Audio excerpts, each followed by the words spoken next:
అమాలేకీయులు దేవుని సింహాసనమునకు వ్యతిరేకంగా తిరగడము వారి యొక్క నాశనమే.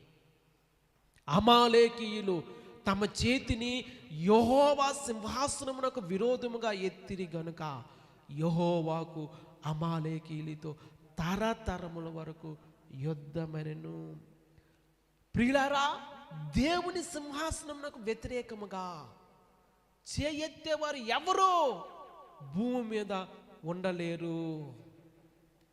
అది ఒక జనాంగమైనా, అది ఒక వ్యక్తి అయినా, అది ఒక దేశమైనా, అది ఒక వర్గమైనా, దేవుని అధికారానికి, దేవుని సార్వభౌమత్వానికి, దేవుని సింహాసనముకు వ్యతిరేకముగా ఉన్నవారు నిలువలేరు. దేవుని నామానికి మహిమ కలుగును గాక.